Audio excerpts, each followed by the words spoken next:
Wah, makan ikan mentah hati pria ini digerogoti cacing. Serem-serem, gila-gila. Kok bisa ya gini? Gila apa tuh, Nat? Din, duduk. Gila apa, Nat? Ini Din, coba lihat artikelnya. Makan ikan mentah hati pria ini digerogoti cacing. Wah, serem banget. Kok bisa ya? Gara-gara makan ikan mentah Ya emang malah bisa, digerogoti Nat. cacing. Jadi penyakitnya itu namanya clonorchiasis yang disebabkan oleh infeksi dari cacing dari clonorchis. Jadi cacing ini itu banyak di Asia. Yang disebabkan karena orang Asia itu banyak memakan ikan mentah, terutama ikan air tawar yang dimasaknya itu kurang tepat. Terus kalau orang yang terinfeksi cacing ini itu ditandai dengan di dalam hatinya itu menunjukkan gejala khas yang membedakan dengan infeksi cacing lainnya, yaitu peradangan dan penyumbatan pada saluran empedu. Dan pada fase akut, penyakit ini dapat menyebabkan sakit perut, mual, dan diare. Jadi gitu. BTW Din, tadi penyebabnya apa ya? Jadi kita nanya siapa nih? Tanya Diana aja. Oh iya, saya punya nomornya kebetulan nih di HP. Ya.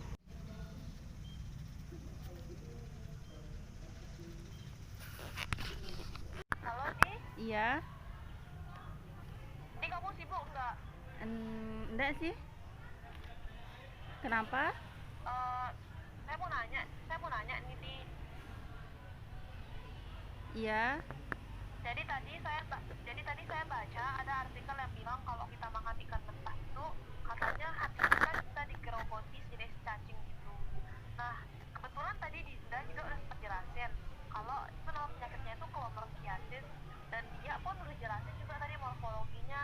Tapi saya lupa nanya ke dia gimana saya lupa nanya ke dia gimana sih, apa sih penyebab utama dari clonorchiasis itu tadi. Soalnya kan otomatis kalau kita mau tahu cara menghindarinya, kita harus tahu penyebabnya.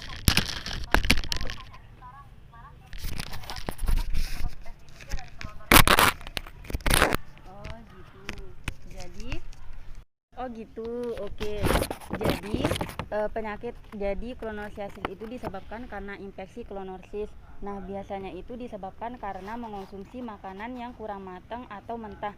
Biasanya itu pada makanan yang kita peroleh secara umum atau diproduksi secara umum, misalnya di restoran, di pasar, ataupun terutama di sungai. Nah, biasanya itu ikan tersebut terinfeksi, terkena metasakaria. Di dalamnya itu ada metasakaria. Jadi metasakaria ini nanti akan masuk ke dalam usus dan hati, kemudian akan menginfeksi organ.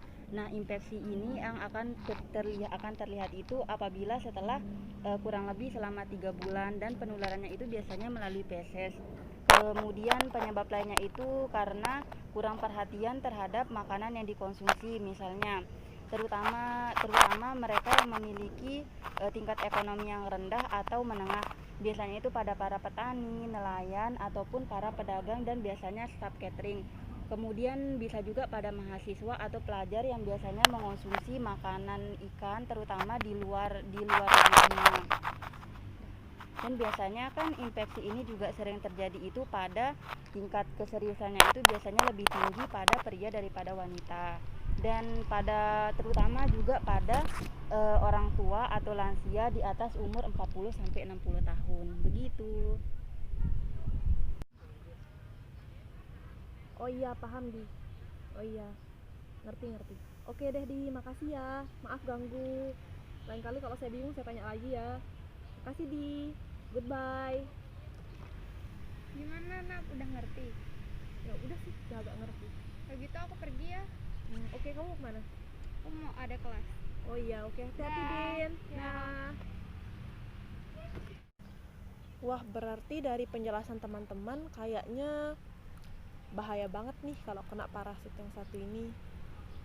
Kemungkinan terjadinya di Indonesia juga lumayan tinggi karena Indonesia kan termasuk negara Asia. Juga kemungkinan terjadi di Lomboknya pun tinggi, apalagi Kota Mataram sendiri sekarang sedang mencanangkan produk unggulannya adalah ikan air tawar. Juga dihasilkan sekitar 350 ton ikan air tawar dari Kabupaten Lombok Tengah per bulannya. Itu hanya di Kabupaten Lombok Tengah aja loh. Belum lagi ditambah dengan diperluasnya lahan-lahan untuk budidaya ikan air tawar di Lombok Timur yang mencapai 25 hektar luas kolam untuk budidaya ikan air tawar.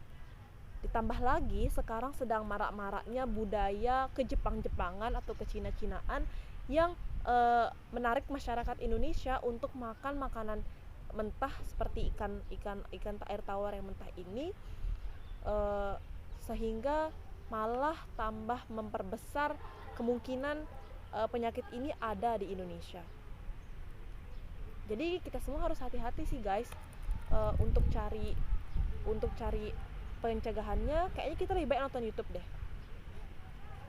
Kalau kalian pengen tahu cara pencegahannya gimana? Halo guys, kembali lagi bersama saya Zim. Jadi di sini saya akan menjelaskan mengenai apa sih solusi untuk menghindari penyakit clonorchiasis yang disebabkan oleh cacing clonorchis. Nah, pertama tuh pada bidang industri yang dimana banyak sekali industri ikan air tawar yang ada di NTB sekarang ini. Nah, untuk para industri, mereka harus melakukan pembersihan setiap hari dan secara teratur untuk kolam ikan air tawarnya tersebut. Karena di kolam tersebut biasanya tersebar hospes-hospes yang menyebabkan penyakit ini menyerang ikan air tawar seperti siput. Nah, selanjutnya itu untuk masyarakat nih di luar sana, sebelum kalian makan ikan air tawar, pastikan ikan air tawar itu bersih dan kalian memasak ikan tersebut secara matang sehingga dapat terhindar dari cacing clonorchis ini. Dan juga biasakan tidak untuk memakan ikan mentah. Nah, mungkin sekian dulu dari saya. Jangan lupa. Halo guys, di video kali ini saya akan mengundang teman saya untuk menjelaskan tentang materi clonorchiasis yang kemarin. Dicek ya guys.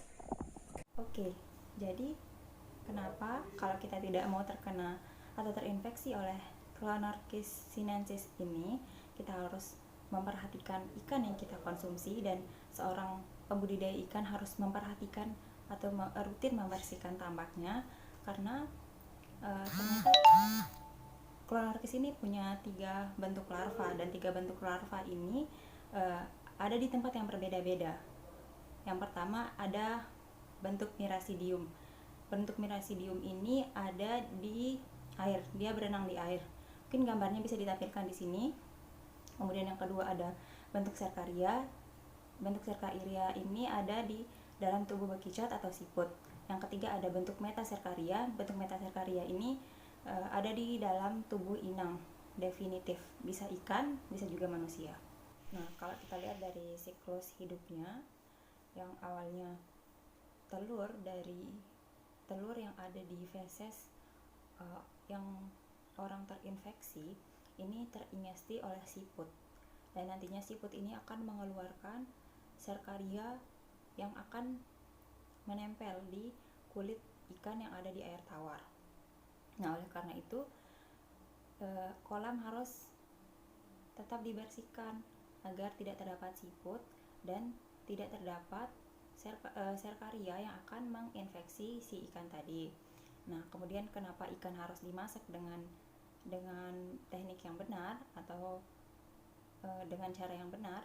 Karena nanti Cercaria yang tadi dilepaskan dari siput itu bisa masuk ke tubuh ikan, dan nantinya ketika ikan yang tidak termasak dengan benar ini dimakan oleh manusia, akan berkembang di dalam tubuh manusia, akan berkembang menjadi cacing dewasa yang akan masuk ke saluran empedu dan bisa juga masuk ke saluran pankreas. Jadi itu ya.